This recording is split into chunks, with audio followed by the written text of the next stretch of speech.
Oh, here's another car video. So let's go from Germany to Japan.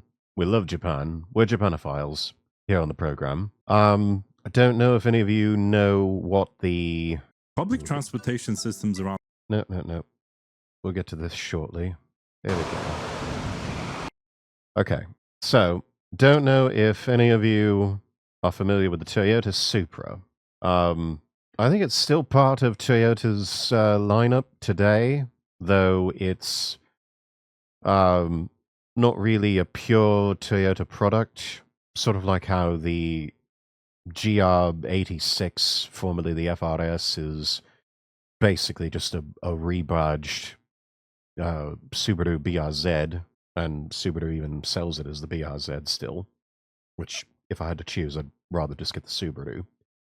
The current generation of Supra from Toyota, I think, is still a co-production between Toyota and BMW.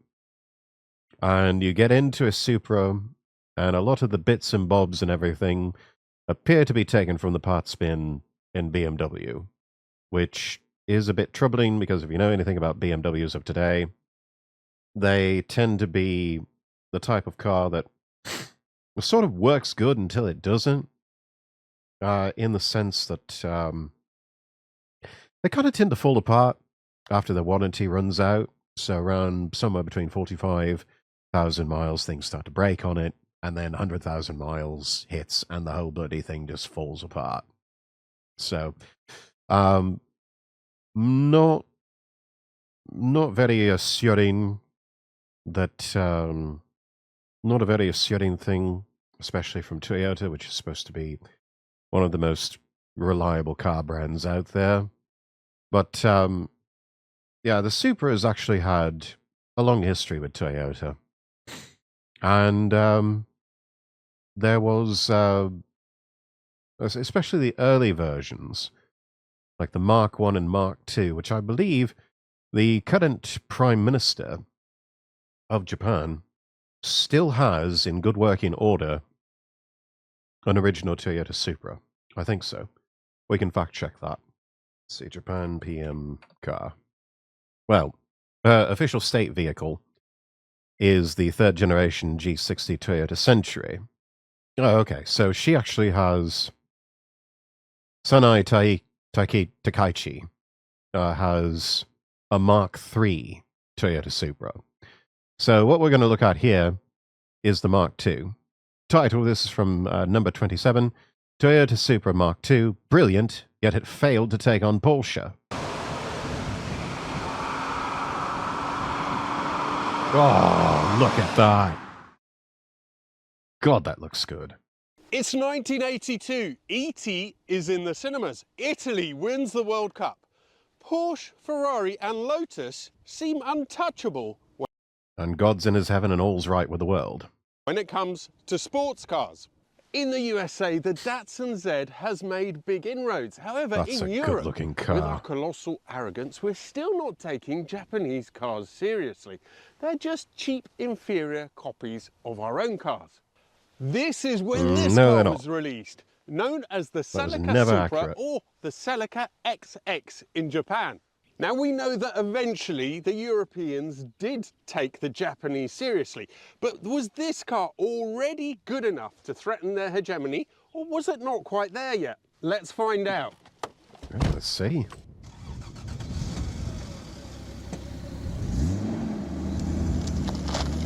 Oh, even the back profile looks so damn cool. Now, the Celica got off to a very good start because in 1984, the Celica? In a car and driver comparison of a series of sports car, it came out as better handling than a Porsche 911, 928, than a Ferrari 328, and even than a Lotus Esprit. Damn. That is some heavy competition that it was up against. And it managed to outhandle the big boys. That's shocking, and yet also not shocking because, I mean, it's part of history now. It's what we've come to expect. Now, I have to say I'm a little bit dubious, especially about the Esprit, because Sprees of that time really were amazing handling cars, but I guess we will find out a bit more about that shortly. Firstly, a little bit of background. We recently reacted to a Top Gear video where they did a resto mod of an old Lotus Esprit.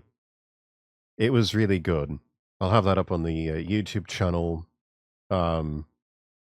probably within the next 30-45 days, but more than likely available really soon on the Rumble channel. So make sure you're following me on Rumble. Now, Toyota had seen the success of Nissan's Z cars. They wanted to replicate it. The only thing was, by the time they started, it was sort of like the late 70s, I suppose. So the Z itself, with the 280, had got a bit flabby, a bit fat, a bit soft. And Toyota already had the Celica, and they thought they'd take a shortcut. So rather than design a car from the ground up, for the Mark I Supra, the car that came before this. Oh, look at that. That is gorgeous. Oh, that's even got a moonroof. Yeah, something like this shot.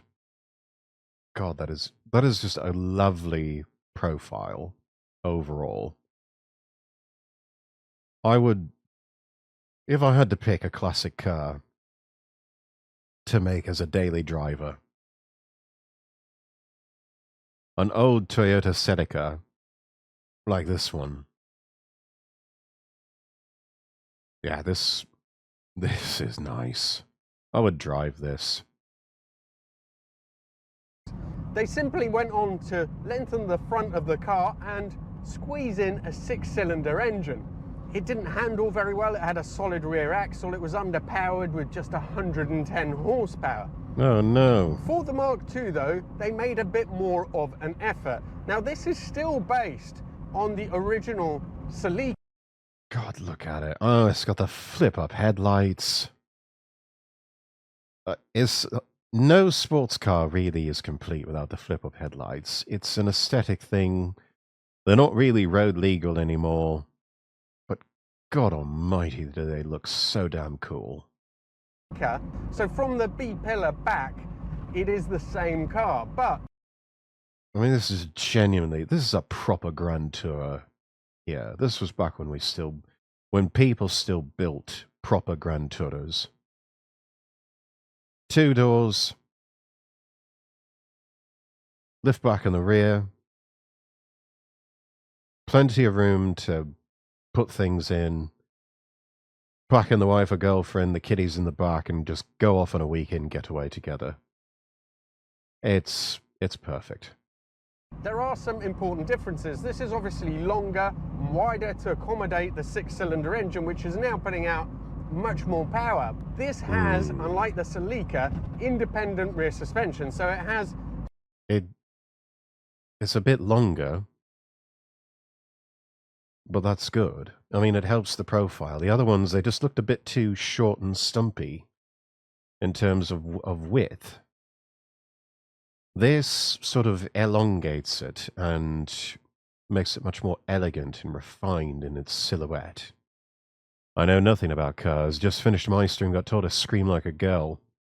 I can believe that.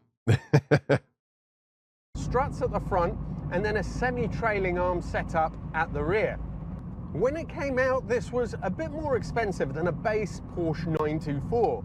But for that money, you obviously got the 6-cylinder engine rather than the 924. When it came out, this was a bit more expensive than a base Porsche 924. Really? Why, that's shocking to me. I would think it'd be cheaper than a Porsche. But for that money, you obviously got the 6-cylinder engine rather than the 4-cylinder in the 924, and a lot more standard equipment like electric. And a bit less finicky than the German engine. And that Japanese dual overhead cam Toyota engine we just saw, bulletproof. Absolutely bulletproof. You know it by looking at it. You know them by reputation. Toyota engines, bulletproof. Windows, sunroof, cruise control, and so on. So overall, it was still really good value. The engine was the 5MGE. It's an iron block inline 6-cylinder, twin overhead cam, 12 valve, putting out in the European versions about 170 horsepower. Not bad for the 80s. Not bad at all.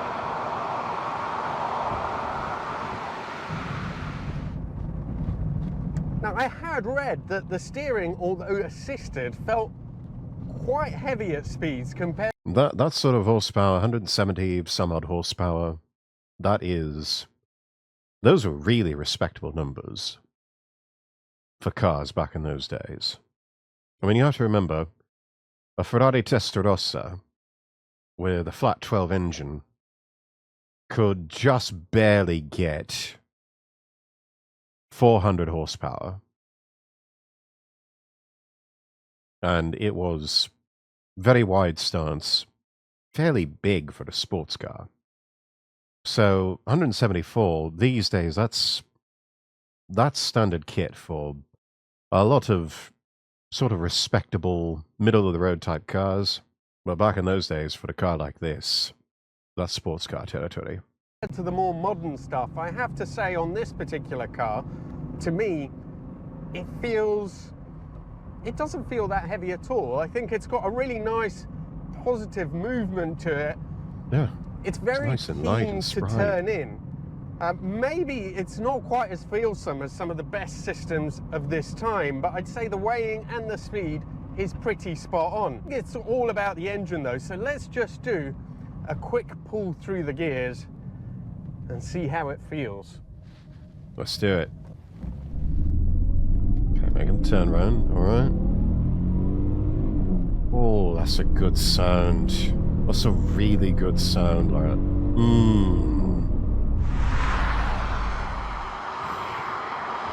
Well, it's not a beast in terms of power, No, but it is.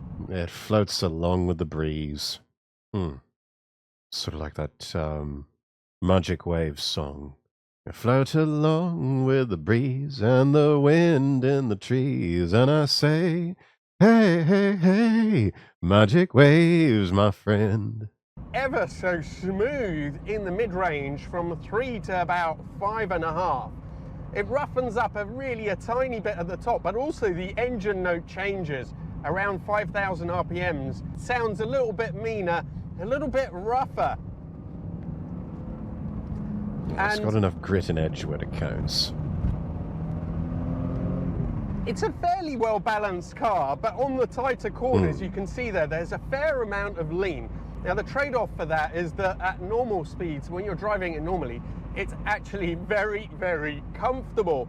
Yeah, normal speeds, if you're not thrashing it about, it'll stay poised. It's only when you really start to give it the beans that it might come a little bit undone here and there. But you know, well, that's to be expected, really. I mean, everything's got its limits. But although maybe it has the makings of a good car, in terms of out-and-out performance, in terms of out-and-out handling, there's that keen steering, but I think that driven properly hard, the suspension is just too soft to call this a proper sports car. Now, Kai, who owns this, also has a 944 turbo, and these were supposed to be competitors at the time, but I agree with him. They are very different. This feels more like a spirited GT. The 944 is a proper all-out sports car. Honestly, I'd prefer a GT to a sports car. Sports cars are fun and all, but a lot of them lack daily sort of utility. Grand Tourers, you know, if it's just right, it is your sort of go anywhere, do anything type of car. It is part sports car, part practical family coupe or something like that. Now, that's what I really like about GT cars.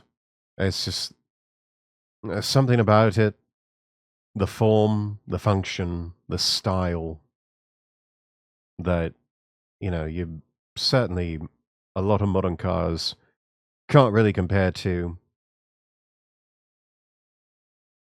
SUVs trying to be sports cars and can't even measure up as proper Grand Touros. There's just something about the GT car.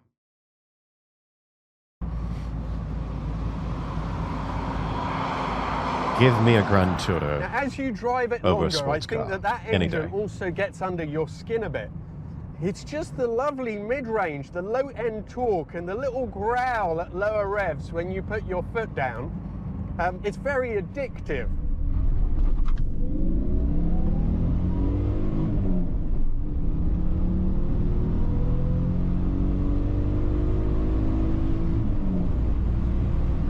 I mean, it goes up to close to 7, but I think that between sort of 3 and 5.5, 6 is really the sweet spot for me. When they were first released in America, they had 2 options. They had the Type L, which was the luxury version, and that had smaller wheels. Paint job and everything, eerily reminiscent. It was almost like a boxier, slightly boxier version of a Mazda RX-7. And that may be what Toyota was targeting with this one. A less sort of flaunty body kit, and the digital instrumentation, and an auto gearbox. That's pure 80s right there. These days we sort of take it for granted because so many of the gauges are now just a single LED or LCD screen on the dash, but back then, these sorts of things, these were luxury options in a lot of cars. The idea of digital displays, showing how fast you were going, how many pips of fuel you had left, temperature gauge, this sort of digital tachometer that would, go up from yellow to red with all the revs. Yeah, this was peak cool factor back then. Yuck. The Type Wait, P yuck? for push and an auto gearbox. Yuck. Oh, well. The Type P for performance had flared arches, bigger wheels, limited slip disc. Yeah, those flares, the Aero kit. God, that looks good. I think it's pretty cool. This is probably from the advert campaigns. The 3 Learjets in the background. This is cool. To me, this is pure 80s. Everything that we're seeing here, this is pure 80s cool factor and, prosperity, good times. When you think of the 80s, you think of cool cars like this, and you think of people living it up with a good economy. And, if you were really doing well for yourself, you probably had a Learjet that you were flying around in. With manual gearbox, and in America, it had analog dials for the dash. In the UK, we got a kind of mixture of the best of it, really. So I think these got the sports seats. In America, the Performance had sports seats as well. I don't know if I mentioned that, but also we got the limited slip diff, the wider wheels, the more aggressive body kit. That was the only version that was sold. The dash is... That's the only version you need. Incredibly charming now, of course, with the way the revs go, which mirrors the torque curve as well. It's very clever. But... Oh, yeah. I didn't even notice that before, but yeah, it does mirror the torque curve, doesn't it? That is clever. An analog dash is really far superior to this for everyday use. In a classic, this is charming. I mean, the analog gauges, there's less points of failure. But I don't know, if you want period accurate and maybe that little extra dose of cool, I don't know. I'd go with the digital ones, personally. Yeah, I mean, if they go out, finding replacement parts can be a bitch, but yeah, I don't know. I think I'd be happy either or, really, but I don't know. There's something about those digital gauges.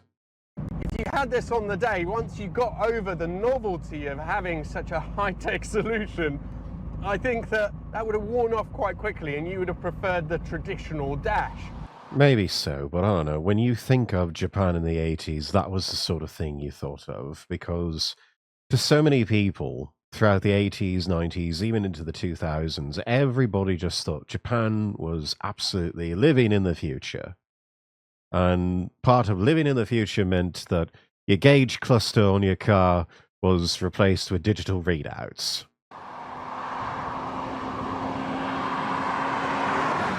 Now, all the plastics, although unremarkable, they're all good quality, and the switchgear is lovely. You've got some sort of, shiny makes it sound cheap, it's not that, but the plastics look nice.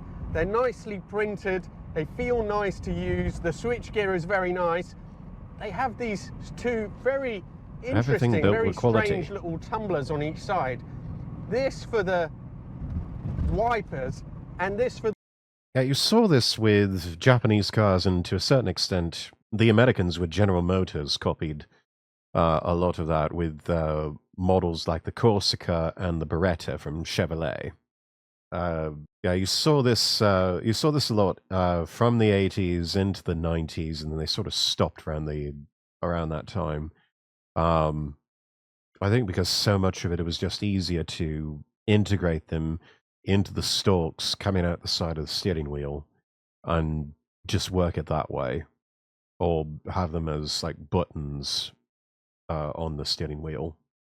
The cruise control, which apparently still works. Everything, incidentally, on this car is still working. There was one thing it's told just me a which Toyota. doesn't work. Oh, the heated rear screen is the only thing. Everything else works perfectly. Well, come on. The seats are really, really comfortable, and they hold you in place really well. Hey, OnStar, welcome in. Love my Corsica back in the 90s. Yeah, I remember. I think we test drove a Corsica when I was a wee lad, and it was a fairly decent car, but looking back, somewhat unremarkable. And I don't know, it was very much your typical 90s car. It was the family car that ended up being my first. Yeah, it was a sort of car that it starts out as a family car, and it would wind up being the first car for the eldest in the family whenever dad wanted to go off and get himself another car. The sort of Vela upholstery helps with that because it's not as slippery as a leather would be.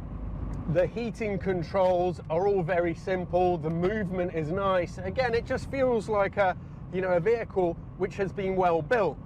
The gearbox has got a really nice action to it. It's quite a long throw. It's a long lever as well. They could have used a shorter lever.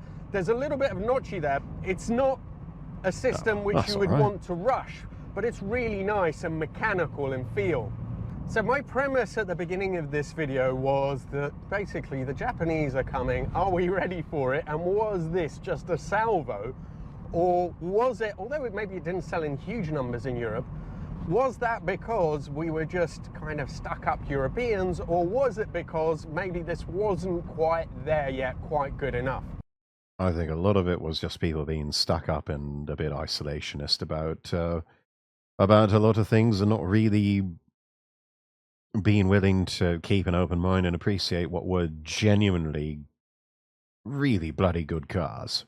Even though these cars, compared to what later they started putting out in the late 80s and even into the 90s, just kept getting better and better and better and better until they were just damn near perfect. I mean, these days, Mitsubishi, for example, has become a bit of a laughing stock. But people forget, models like the 2000 GT, these were cars that were more affordable than what you would find from the most expensive German or Italian brands. And in certain road and speed tests, they could actually start to run circles around the Italians. And everyone was just so shocked that something like that could come out of a Japanese car company, and yet they did it. These days, I think that we sort of take for granted the really good work, or we really don't give credit where credit's due to the really good work that has come out of a lot of Korean brands.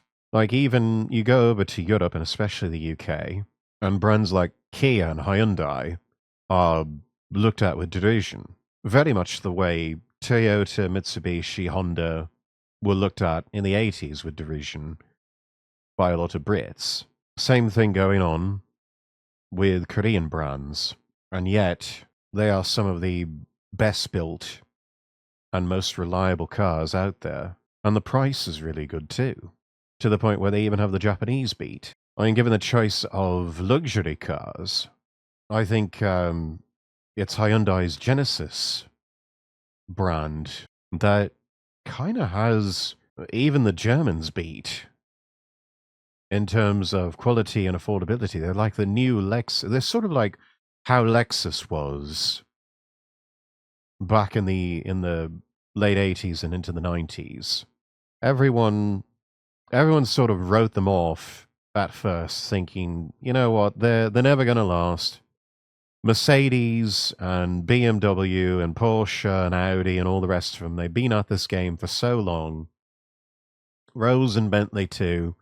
There's no way that the Japanese will ever be able to make a decent luxury car. It'll never last. And they ate everyone's lunch. In some ways, it also worked too well because they built the cars so well that people held on to them forever and ever, and then they didn't trade up to new models every few years. They kept driving the same old cars. And also the pre-owned cars from Lexus became such a hot item that eventually Lexus started having some trouble selling new cars because everybody was just so happy with the older ones. So in a way, it sort of worked too well for them. From my experience today, I think that as a car, this is great. Now, I think that they look really nice. Oh, They've hell got yeah. a lot of a muscle car feel, muscle car look to them. They are taut.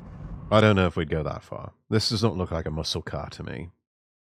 This just looks like a proper Grand Tourer with a lot of sporty elements that you just really want in a car. In terms of a cool car, this is the sort of thing that I would love to be behind the wheel of. Absolutely. Angel Rose, welcome in. Feel free to hop into VC. I know you're in the Castle Rexworth Discord. I'm in Stream VC if you want to join me. To me, it does rival some of the better European designs. The back end isn't quite as good, I think, as the front end of the car. Yeah, I don't know. Probably something could be done with the taillights. I think if they were to do maybe just a little bit more with the taillights, they'd really have something here. But yeah, overall, it's not bad. Yeah, something with the taillights to make them pop a bit. But overall, I think it's a really striking, distinctive car. And twin exhaust rather than single. So in terms of looks, yes, brilliant. In terms of quality, of course, great. You know, these are cars that always did very well. They didn't go wrong. The interiors were well put together. And this has the extra flash of that digital dash for a bit more drama as well. It has that ability to go down a bumpy road and at least up to 6 or 7 tenths. It handles it admirably. It flows down the road. The wheels are kept in touch at all times. You're not, you know, it's not uncomfortable. It doesn't transmit too much of the bumps, all that kind of stuff. Welcome in. The engine works with the rest of the car, I think, because it has a good torque to it. Low down, a nice mid-range, and you can rev it. It's very smooth. I found that really once it goes past 5, you get the added growl, maybe as it comes on cam, and after that, there's no point completely wringing its neck. So it comes across as a more relaxed proposition than some of those cars that it was compared against. Perhaps a 928, like a Mini 928 of the Euro. It doesn't have to try very hard. The rest of them were all both sort of resting on laurels of legacy and history, but they were also being a bit try-hard about everything. And Toyota was just like, we're here, we're doing a thing. European cars is the best comparison. So it's not an out sports car, and it's difficult then to judge it against its European competition of the time. In many ways, I think it was better. and I love this car, but it doesn't really excite me in terms of outright handling. It's got that keen turn in, which is nice. But apart from that, it's not really a car to be driven properly hard. No, it's... I don't know if it's really meant to excite you. It's just... It's more meant to just bring you joy and make you happy, which it does. Perhaps in the US, where they had different priorities, that didn't really matter so much. Yeah. The other thing... That's the other thing. The Brits weren't exactly the target demo that they were going for. This was something they wanted to export to the Americas and give Detroit a run for their money. We have to bear in mind that it's now very difficult to get tyres, proper tyres that fit these sizes. So Kai had to compromise and he got some BF Goodrich. They were the only ones that fit. It's quite an old design. He isn't a fan, mind you. He's a long-time go-kart racer, so he's obviously very handy. He was saying that on the he's very picky about Autobahn, his tires. it was a bit scary. On the evidence of what I've found today driving it, I think that it's not a super precise car anyway, and the suspension is quite soft. So I'm not sure how much the tyres would really benefit this. I'm not sure the chassis is up there really to deal with a grippier, better performing tyre. But for sure, it doesn't help that they are such an old design. Now, if you want to buy one of these today, you would have a little bit of a job, because I had a look last night, and in the UK, I can't find any. I had a look in the US, and they seem to vary sort of between sort of $10,000 to $30,000, something along those lines. And Kai told me that he... I mean, they're fast becoming collector's items, so 10 to 30 grand is... That's not really surprising. And they're quickly disappearing as well in a lot of places in America. And that's unfortunate. Seems like every other car you see in America is either a truck or an SUV. And that's a bit sad, because there's still so much to offer in terms of a proper saloon car, or even a nice Grand Tourer like this. He reckons that for a good one, you'd be looking at £30,000. You can get cars maybe that need a little bit of attention or a little bit rough around the edges for... Yeah, they're going to be project cars. 10, 15, 20,000. But yeah, such a rare thing that it's quite hard to price it. 10, 15, 20 grand though. You can either get yourself... You have to consider though, especially in this economy, for that amount of money, you can still get yourself a decent used car, or even, you know, you'd probably be 2/3 of the way there on a fairly nice new car. A huge thanks to Kai for bringing this down today. If you have another car that you'd like me to do a review on, please do get in touch. I think some of the MR2s, the Mark 1, Mark 2, well, all of them really. I think I've done a Mark 3, but some of the MR2s would be good. Any of the other Toyota sports cars of the time, I'd be really interested in doing. Thank you so much for watching, and I really look forward to seeing you for the next video. That was good. I'm not subscribed to number 27, but we are now. That's some good content.